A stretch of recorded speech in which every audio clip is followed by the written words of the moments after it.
Hello, everybody. Sascha here from Fudo Security, and this is another Fudo Security podcast. And today, I've got back in the wonderful conversation one of our excellent pre-sales engineers, Rafal. Hello. How are you today?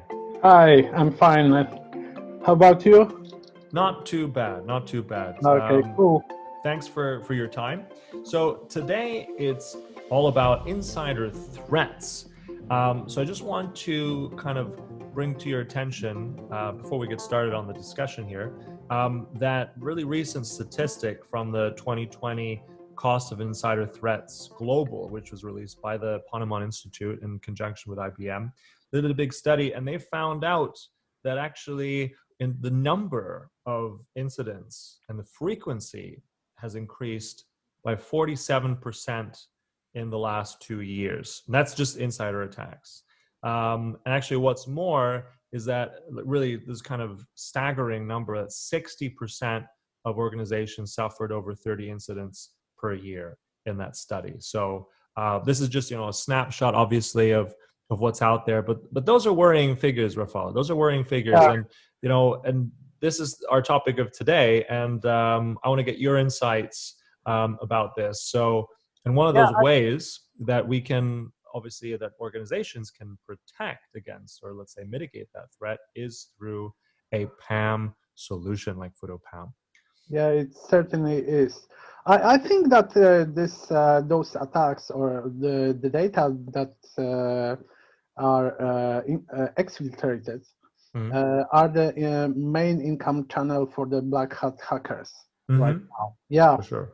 I mean, at the same time, we have these, data is the new gold, as many people have said, and it's the black hat. It's everything with the dark net. It's everything with the kind of stuff that's available. And although that cybersecurity is more and more of an issue that people realize is absolutely vital, and I think recently with Interpol in the U.S. shutting down certain exchanges online, Bitcoin sources, shutting down funding for terrorism and shutting down some of these black hat hackers is just not enough, because something new springs up, right? So it's something you have to be constantly vigilant against, right? yes. Mm-hmm. Yes. So one of the cases that I kind of want to ask you about today was in the news recently, and this goes over to Intel, and Intel looking at this breach, which they found 20 gigabytes of internal documents that leaked online. So Yeah. tell us a little bit about this, Rafal. Yeah, I think a person has gained access to the restricted or confidential data that Intel had, and it was leaked from the closed network, or at least it's supposed to be closed network, not available for the outsiders to see. Mm-hmm. Yeah. So, I mean, this is worrying stuff. And obviously, as you said, a lot of these things that were then released and shared massively online were marked as confidential or restricted. So, this is stuff that Intel and I think any organization doesn't want to get out. So, what could an organization have done, and in terms of actually mitigating this or having something in place that would have prevented something of this kind of attack? Yeah, I think it boils down to monitoring the access. Because with the right people in the right places, you can monitor the access to those files that sometimes they are used for in production, so they are necessary for everyday work. But mostly they do not have to be exposed to the workers. They can get only the data that they need. So usually when the company has a IP that has to be to remain secret, they use a separate network, and it's accessible only for certain people within the company. So, I mean, even so, this stuff has gotten out.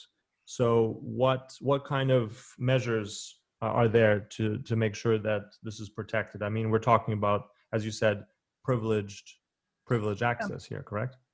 Yeah, so there are systems that can either monitor or even prevent getting the data out of the restricted network or restricted area of the company, such as DLP systems. Basically, PAM systems also help to enforce the monitoring who's getting what from this vault of the company with IP and all the crucial data. Here's a question to you. I think, obviously many people and many top business organization leaders, they are aware of this, but I think from your view with dealing with a lot of customers and being in the industry for a number of years, do you think that everyone is fully protected? Are enough security measures in place, or are they thinking, well, a firewall's enough and I'm covered? What's the mood from that side? Yeah, I think the awareness of the measures you have to take to protect your IP, it shifts towards the secure access, but then again, the people are lazy, so they don't want to get to use the procedures. They often, for example, use public email accounts to send confidential documents just to get them on their device at home to read them, or just to browse them outside of this secure environment. So I think that the main idea of security is growing up, but certainly firewalls won't help you enough. Those are just basic network, low-level access prevention systems. You have to dig deeper into the procedures and the tools they have to use to get access and implement DLPs, PAMs, or even the simplest implementation of multi-factor authentication helps with this. Okay, great. So, well, obviously, security, there's no one size fits all for security. And I think that no one is able to sell you 100% secure environment. But certainly there are tools and there are ways that you can, and steps and strategies and multi-vector approaches that you must incorporate in order to be secure and to be safe, right? And, sure. The more tools that help securing the access, the better the chance that a black hat hacker won't be able to penetrate those IP secret confidential areas. But it's also like we have to clear this, as in, black hat, yes, and hackers are a main source, but we've seen that probably through intel and through their investigation, which I believe is still ongoing, that there at some point was someone on the inside who did, maybe on accident or maybe on purpose, who's done this, right? So this is the worrying thing here. Yeah, and I think that PAM system will help to audit those actions of the insiders. And well, the more information that you have on the procedures that has been broken, the more secure the procedures can be in the future, because they can be adjusted. And those kind of moves can be prevented either by applying some tweak to the procedure, or securing access with, for example, MFA, multi-factor authentication. Yeah, and you're mentioning a lot of different elements of this, which I believe, which makes PAM such an interesting topic, is that we have multiple modules, multiple ways of actually protecting the data and the access. And I think in many ways that certain things just fit more for an organization than others, right? So yeah, definitely. Yeah. So that's also something to keep in mind, that it can be tailored as well. So the next topic I want to cover now is one of the sectors that unfortunately suffers very much under all kinds of security breaches and attacks. It is extremely vulnerable. It is sick, pardon the pun, but I'm talking about healthcare. I'm talking about, I know I had bad pun, but I couldn't resist. So we're talking about healthcare, and we cover a lot of the news. We're always in tune with what's happening, and there isn't a week that goes by where there isn't something that's connected with healthcare. And this week is no exception. Not so long ago, there was a data breach at a healthcare system. I believe it was in Illinois. And again, this was something where loads of patient data was made available, which leaked out, and an unauthorized person again accessed accounts to this system, which they shouldn't have. So tell me, Rafal, about this particular instance and how we can help out the healthcare sector. So I think in this case, the email was the transport for the data. So they obviously someone inside, or someone that was able to access the account for one of the workers for this healthcare company. Mm-hmm. Was able to exfiltrate the data using email. And I think it boils down to human negligence. Again, procedures, and also securing access to those confidential records of those patients is very important.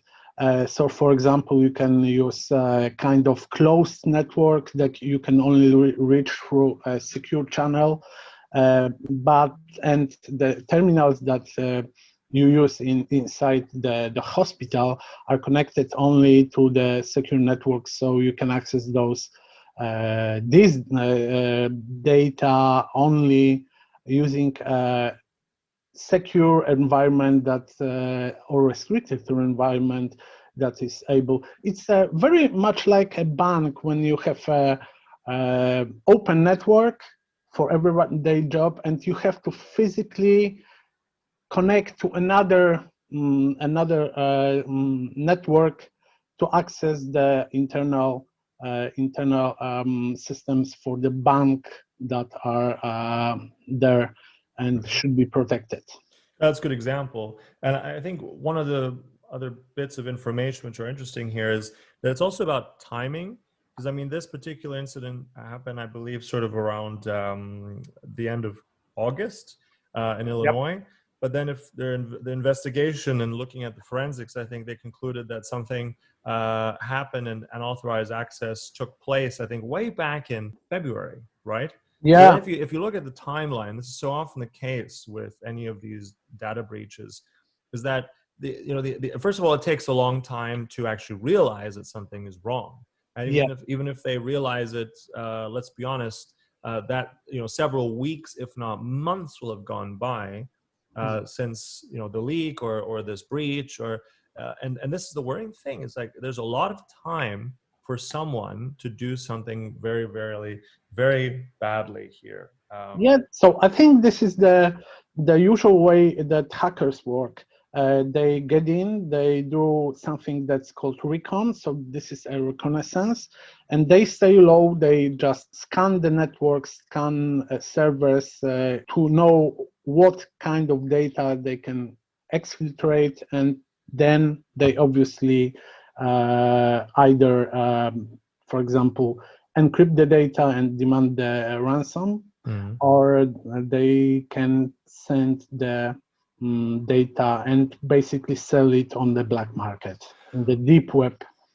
Yeah, well, obviously that is a very, very common, very dangerous, and also very damaging way that malicious actors do that. And as you said, hackers do it and operate. But again, this is also coming from the inside, right? And I think with healthcare, we have one of those examples where there are so many different avenues and so many different vectors where there's a plethora of access.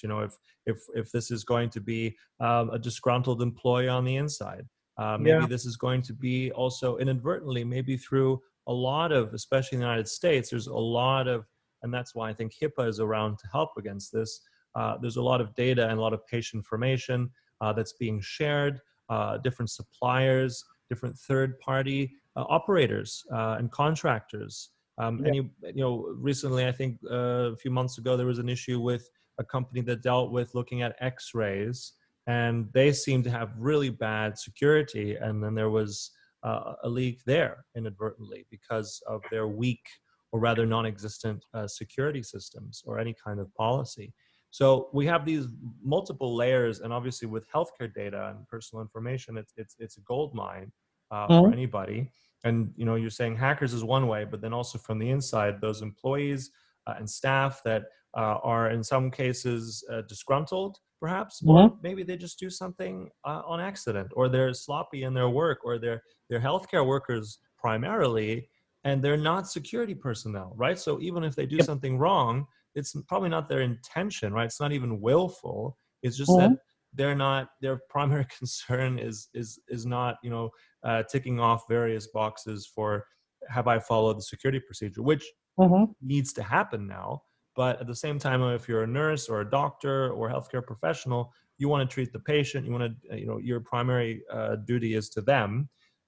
So some of this is often inadvertent, which, you can have sympathy for, but again, it can be very damaging. So it is, I think, especially in healthcare, a very, very, very big problem that they continue to have. Yes, but there are ways to deal with the contractors gaining access to data. For example, maybe there should be a procedure to anonymize the data when it is sent to the contractor or the company that does something to the equipment. Not in this case, this is important, not to reveal the actual patient's records. So again, procedures are has to be invented, has to be implemented. Well, it's something, as you said, that is going to be a process that will always be, we talked earlier, that will always be there. And it's not something that once you've done it, it's all well and good, right? I mean, this is a strategy. These are various solutions that have to be put into place. Also the right training on multiple levels. And I think in many ways, I mean, the healthcare sector is doing quite okay compared to a few years ago, and they're doing more. But then now with our current, let's call it quote unquote new normal with COVID-19 and all the consequences of that, it's also the next challenge, which is been thrust on healthcare. Right. So I mean, there's loads more to talk about, Rafal, and I really enjoy these conversations, and it's great to exchange this information, share that with people out there. But unfortunately, we're going to have to cut it there. But for sure, we're going to continue this another time. So it's not the last you've heard of us. So thanks, Rafal, again. Wonderful insight, information, and discussion today. That was Rafal, Fudo Security, one of our pre-sales engineers. Thank you. Thank you, Sascha, for having me. Goodbye. Bye-bye. It was a pleasure. And thank you for listening. That was another Fudo Security podcast. Stay tuned for more. Thanks so much, and stay safe, everybody. Bye-bye.